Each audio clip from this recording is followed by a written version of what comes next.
Mga katropa, huwag niyong kalimutang suportahan aking channel. Huwag niyong kalimutang mag-subscribe upang makatanggap kayo ng tip tungkol sa pagwawiring. O kaya naman mga tropa, kung malapit lang kayo sa Lingayen, Pangasinan, Artacho Street, pwede niyo akong sadyain dyan sa repair shop upang magpa-wiring kayo ng personal sa akin sa inyong mga motor.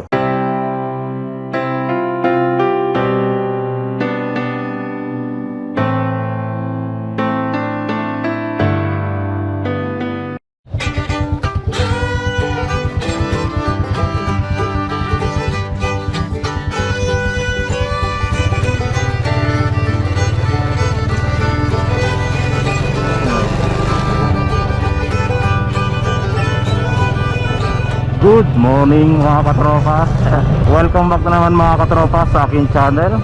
Welcome back. At sana ay meron na naman tayong bagong matutunan ngayong araw na ito. Araw ng Lunes mga katropa. Ano kaya ang mga trabahong naghihintay sa atin? Meron kaya o wala? Meron tayong MIUI 125.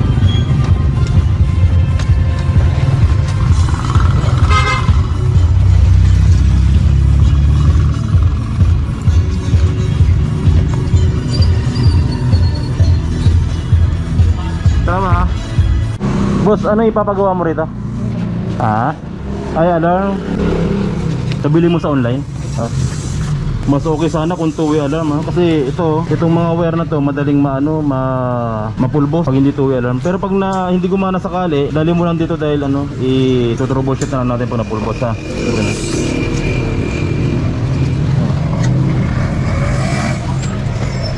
Diba? So magkakabit tayo ng alarm dito sa MIUI 125 mga katropa. Sa pagkakabit ng alarm sa MIUI 125, dalawang klase yan, nilalagyan ng relay at yung isa naman hindi nilalagyan ng relay. So paano ba natin malalaman kung maglalagay tayo ng relay o hindi na? Papakita ko sa inyo mamaya. Medyo maingay.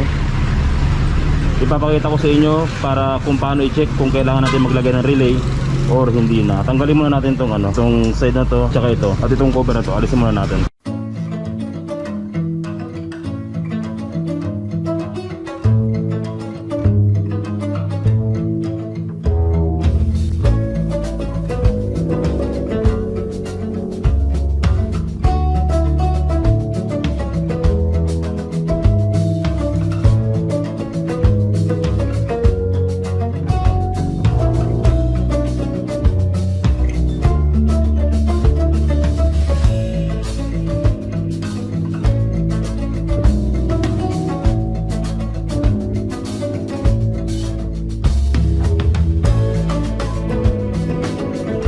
Paano natin malaman kung kailangan natin ng relay kapag naglalagay ng alarm dito sa MIUI 125? Kailangan natin ng test light. Ang gagawin natin, yung clip ng ating test light ilagay natin sa positive, tapos isusi natin dito sa motor. Hahanapin nyo yung wire ng ating starter relay. Ito yung kanyang coding, green na mayroong lining na yellow at blue na mayroong lining na white. Ayan yung socket ng ating starter relay. Ang gagawin nyo, susundutin nyo yung ating blue na mayroong lining na white, sundutin natin ng ating ating test light. Kung under yan, hindi na natin kailangan ng relay. Pero pag hindi yan umandar, ibig sabihin nun gagamit tayo ng relay. Subukan natin. Yan. So sinundot natin, hindi siya umandar. Ang ibig sabihin, gagamit tayo ng relay dito sa motor na to. Ituturo ko na rin sa inyo kung paano step by step maglalagay ng relay dito sa MIUI 125. Dapat pag sinundot mo yung blue na mayroong lining na white, aandar dapat yung motor. Pag umandar yan, hindi na tayo gagamit ng relay. Pero sa ngayon, hindi siya umandar, gagamitan natin ng relay para ma-install natin yung alarm. Alright? Ito yung mga kailangan natin, relay. Ito yung ginagamit natin sa busina, isang diode, tapos syempre wire. Dito sa relay mga katropa, ituturo ko lang sa inyo kung ano yung mayroon dito para sa mga wala pang idea. Sa relay, meron kang number 85, number 30, 86, 87A at number 87. Yung 85 tsaka 86, trigger lang ng relay yan. Dapat mapasungan to ng negative at positive para matrigger niya yung relay. Yung number 30 natin ay yung common o tinatawag nating main supply. Yan. Yung 87A sa gitna, siya yung NC o normally closed natin, at yung 87 naman dito siya yung NO o yung normally open. Ang gagamitin natin dito ay yung 85, 30, 86 at 87 lang. Ayan. Ayan nilalagyan natin ng wire at syempre kailangan natin ng I-terminal. Mamaya pakita ko sa inyo bakit natin kailangan to. Pero sa ngayon lagyan muna natin to ng wire, itong dulo-dulo na to. Okay? Yung gitna hindi na natin kailangan.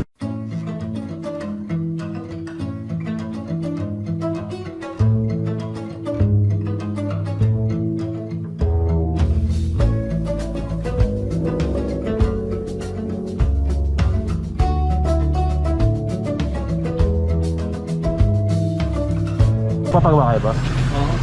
Ano yung papagawa nyo ba? Napakita ko na ano yung driving light. Tapos kung may pipila ka dyan na ano sa'yo na ako sa buwa. PIA. Ah, Pia. Bracket nga. Gagawin sa akin. Papagawa ka na dito sa kabila. Kaya na lang ano niya, estimate niya na. Oo, marunong sila dyan. Di ba yung bracket mo na ng mini driving light habang wala silang ginagawa? Meron ka ng mini driving light? Oh, yung ano yung medyo mas malaki. Ah, yung light repair, kayo yung tumawag sa akin. Light repair. Oo. Kasi pagka yung maliit, pangit tingnan Hindi bagay, oh. Bagay. Boss, ano papagawa niya? Alam, brake light lang. Brake light. Saka busina lang. Ay, okay, sige. Ito na yung ating relay mga katropa. Nahinangan na natin yung kanyang mga pin, yung 85, 30, 86, 87. Ang gagawin natin dyan mga katropa, yung number 30 ng relay, ito number 30 at yung number 86, pagsasamahin natin yan. Dalawa to, pagsamahin natin.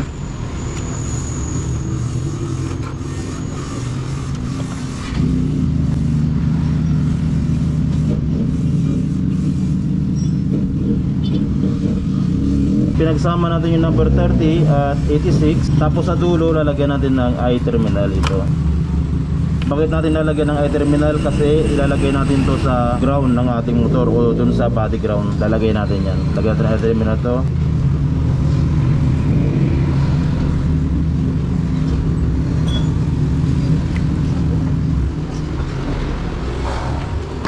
Tapos lagyan natin ng tape.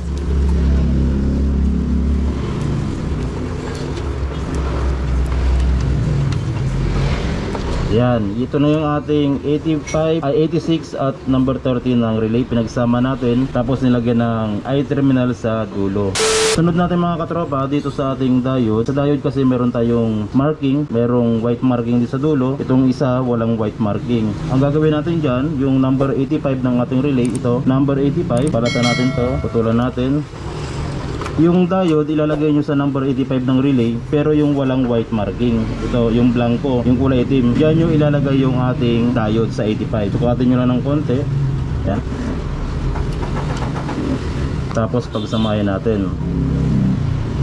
So ganyan lang gagawin natin dito sa relay. Pinagsama yung 30 tsaka 86, nilagay ng I-terminal. Tapos yung diode, yung walang white marking, isinama natin sa number 85. Ito, tsaka yung dulo ng diode, mamaya na natin ilalagay yan. Mamaya ko na ipapaliwanag sa inyo. Install muna natin yung ating alarm. Ito yung wire ng ating alarm mga katropa. I-arrange muna natin o i-organize muna natin. Sa paglalagay pala ng alarm mga katropa, maraming mga nagtatanong dito, bakit pinuputol yung ang pink wire kapag nagkakabit ako ng alarm? Pero depende kasi sa motor na pagkakabitan nyo. Ginagamit lang yung pink tsaka gray wire ng alarm kapag ang kinakabitan nyo ay primary type na motor. Pero pag battery operated katulad ng Yamaha, itong scooter, hindi na natin kailangan ng pink na wire. Alisin nyo na yan. Tapos i-organize natin.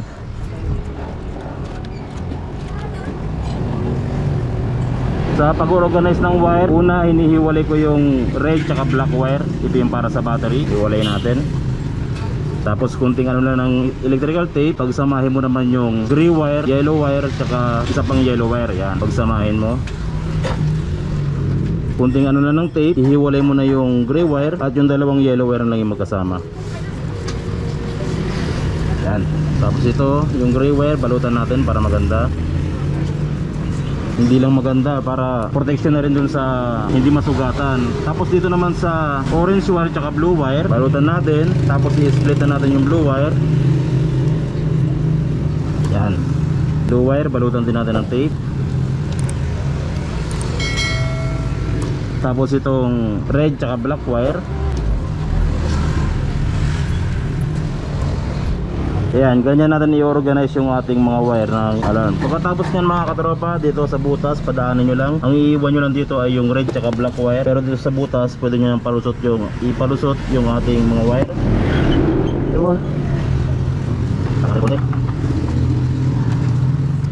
Ayan, pwede na yan.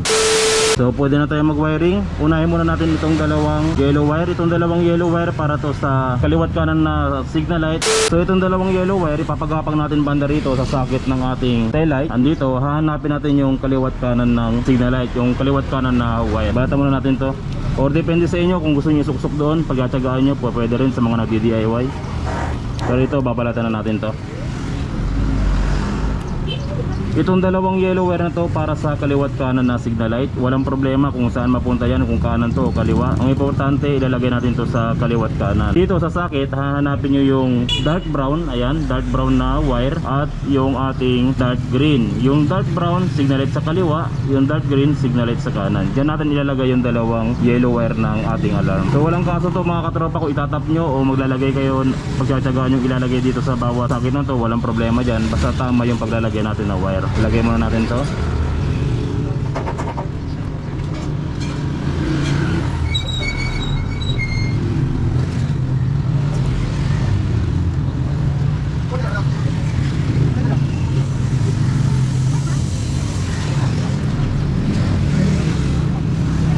Ayan na yung ating dalawang yellow wire ng alarm. Inilagay na natin dito sa kaliwat kanan ng ating signal light. Tapos i-organize na natin yan gamit yung electrical tape. Silyado natin.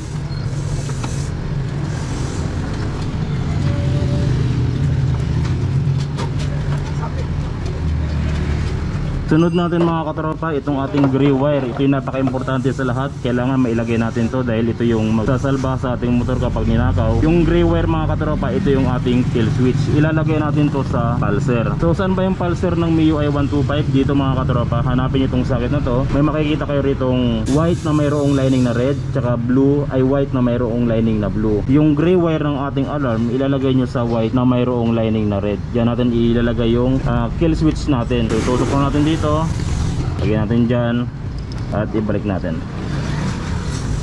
Yan, napaka-importante nung gray wire ng alarm. Yan yung magsasalba ng ating motor. Next natin itong ating orange wire. Ito naman yung ating accessories wire ng alarm. Ilalagay natin itong ating orange wire dito sa light brown ng ignition coil. Ayan, lagyan mo na. Ito yung ating orange wire ng alarm. Ilalagay natin dito sa light brown ng ating ignition coil. Ano ba yung light brown ng Yamaha? Siya yung accessories wire. Pag gagamit kayo ng test light, i-body ground natin to. Tapos i-test light natin to. Pag sinusi nyo, ayan, masusuplayan siya ng live positive. Ayan o, diba? Ayan yung ating accessories wire ng Yamaha. Diyan natin ilalagay yung ating orange wire ng alarm. Gagawin natin, balatan natin to. Tapos tanggalin mo lang to. Tapos sauli mo ganyan. Alright, tapos na tayo dyan. Dito naman tayo sa blue na wire. Kanina ginawa natin tong relay natin. Pinagsama natin tong 30 at 86, nilagyan ng I terminal. Ilalagay natin to dito sa ground. Ipaikot muna natin to. Tapos dyan natin ilalagay sa body ground. Kaya nilagyan natin siya ng I terminal.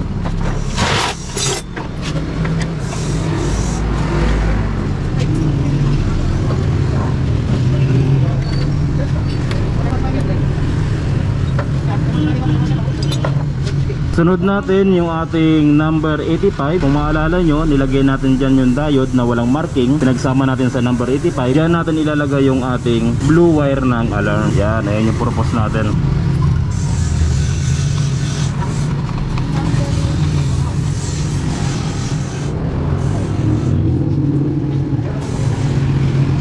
Ayan, nailagay na natin yung ating blue wire ng alarm sa number 85 ng ating relay. Next natin, itong ating diode na mayroong white marking. Ayan, may palatandaan siya, white marking. Ilalagay natin to dito sa socket ng ating trigger ng starter relay. Ayan yung ating starter relay, oh. Ayan, oh. Yung kulay blue, dito natin siya ilalagay sa socket na to. Balatan muna natin to.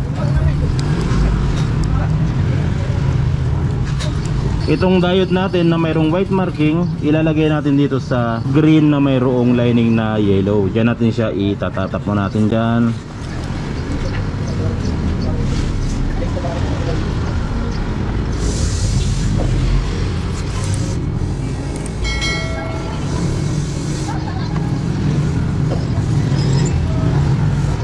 Yan na yung ating diode na mayroong white marking, inilagay natin sa green na mayroong lining na yellow. Next natin, yung natitirang wire sa ating relay, yung number 87 ng ating relay, ilalagay natin dito sa blue na mayroong lining na white. Diyan naman natin siya itatap dito.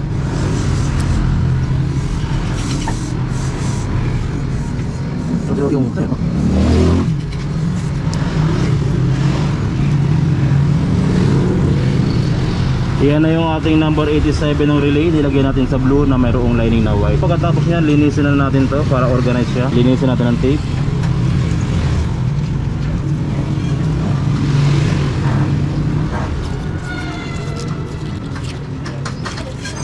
Yan, tapos sauli natin dito. So dalawang wire na lang yung natitira sa atin, yung red wire tsaka black wire. Yung red wire dito natin ilalagay sa battery. Pero bago nyo ilagay sa battery, lagyan nyo muna ng fuse para sigurado kayo. So ilagay muna natin tong red wire sa battery. Pero lalagyan nyo ng fuse yan mga katropa para sigurado kayo sa inyong pag-DIY. Ayan na yung ating red wire, nilagay natin sa positive ng ating battery. Next natin yung black wire, syempre doon sa negative ng ating battery.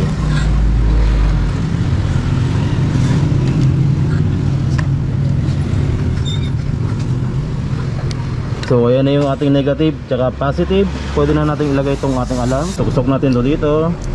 Tapos yung kanyang speaker, dito ko siya nilalagay sa bandang likuran. Tuksok ko muna yung wire nya papuntang loob.